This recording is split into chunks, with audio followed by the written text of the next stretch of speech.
Arts have always been a part of my life ever since a very young age. I was always involved in coloring books, doing drawings on blank sheets of paper, and just simply exploring with visual tools.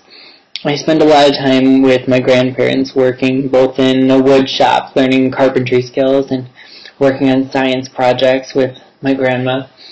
I think a lot of my free time was actually spent as a child playing with different drawing mediums and exploring. After I got into high school, I started looking at arts a little bit more seriously. And I started, after my sophomore year, taking college-level courses in art. Then I went to Rhode Island School of Design and Ringling School of Art and Design. There's where I started to explore more in-depth fields of 3D animation, web design, computer programming, industrial design, graphic design.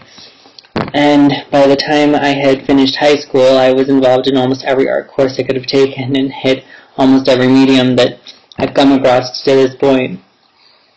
Going to college, I knew that art wasn't going to be something I wanted to pursue necessarily as just a fun hobby, but I wanted to find a way to make it a career, so I explored design much further. That's where I got involved in graphic design and industrial design.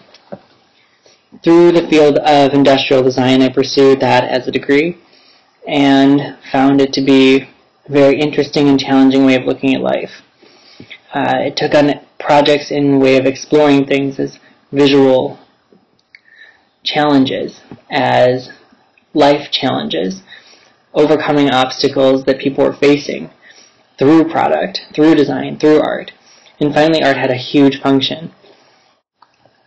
I no longer wanted to just make art that would be decorative. I wanted to make art that served a purpose. And that caused some challenges in my fine arts field, because I realized that just making attractive pieces wasn't something that I was interested in anymore. I wanted to make pieces with much more of a message, and my prior training was very technical. So though I had developed technical skills, now I need to focus on the concept, because that's where all the meaning was. In the artwork I do now, it is very much divided into work that people ask me to do, and that's assigned to me through design projects and so forth, and then the work that I pursue independently. Most of my independent work is much more driven by a desire to share things that I have experienced and have taken a long time for me to understand.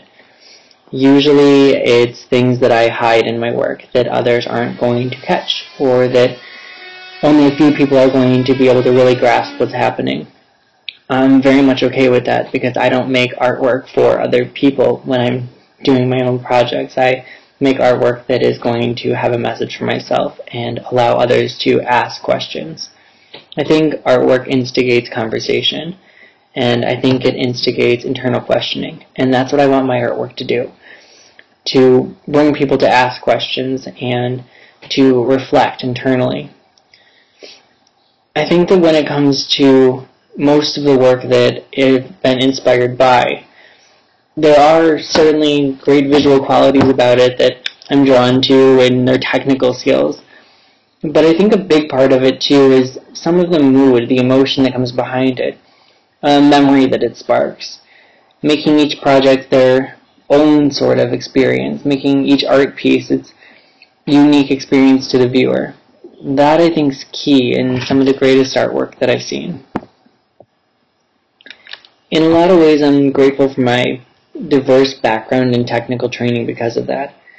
I don't usually feel limited too much by the materials that I'm going to use, and most of my pieces end up being mixed media because of that. I tend to grab whatever it is that I think is going to say what I need it to say. In my current pieces, I bounce between using canvas and construction materials. Having an industrial design background has really allowed me to branch forward more into building pieces and then painting, sculpting on top of them. Aside from just making art, I tend to think that the artwork happens outside of that. I think that artwork tends to be a big way of a way a person lives, a way a person thinks. And I think that that's what the artistic mind comes down to. It's a way of thinking and viewing that one gets trained into doing. And that for me is how I've been living in a artistic manner. I don't think that it's about always making work. I think it's about functioning from a creative state of mind, functioning from a place where you can constantly bring forth new ideas, constantly reevaluate the world around you, constantly review the way people are acting, the way that things are looking, the way things come together, critically analyzing the world in a structure that's abstract, and being able to see outside of the normal presentation of life. I think that in many ways that's what being artistic is about. And the more I go through the artistic development process in pieces, of actually creating artwork pieces, I find that the piece isn't as significant as the message and experience behind it. And I don't think that it always needs to have a physical piece to represent it. And when there is a physical piece, it's just a record keeper. It's a means of communication. It's another way to take a concept and really nitpick the details in your mind so that they can be pulled out and explored and analyzed on a whole new level. And sometimes that's necessary and sometimes it's not. But I think it can still benefit when one person is trying to communicate a message to another. And in my artwork, I find that's what it helps me to do. It helps me to find ways to say things aloud, not just to visually represent them, but to say things aloud to somebody else, because I've looked at it in a level so deep that I have found symbolism to actually represent emotions, feeling, cognition that goes along with concepts that I'm exploring. I think that's where my artwork is living at this point. It's living at a spot that is very functional as a tool to take ideology and transmute it into symbols. These symbols tend to be much more recognizable by other people than one's own thoughts are, seeing as how most people can't exactly get direct insight into another's thoughts.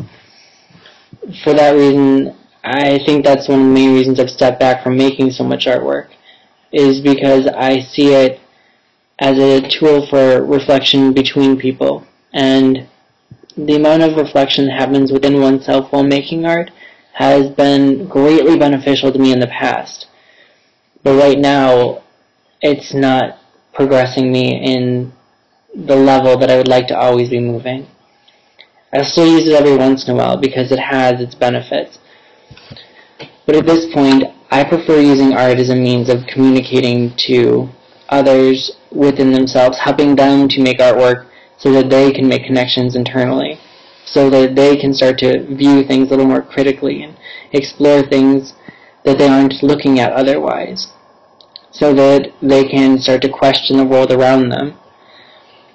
I know that I can still benefit in that same way, but my direction has moved off of making artwork for me and helping others make reflective tools for themselves. For now, the world around me I'm viewing as the greatest art project.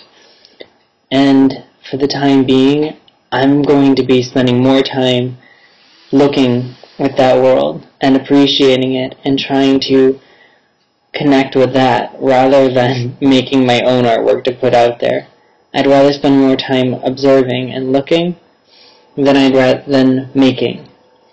I think that the greatest pieces already exist, and it's just a matter of really diving into them. And if a tree itself can make so many beautiful leaves and flowers, branches, I can't make anything even close to that, and I haven't spent nearly enough time exploring it.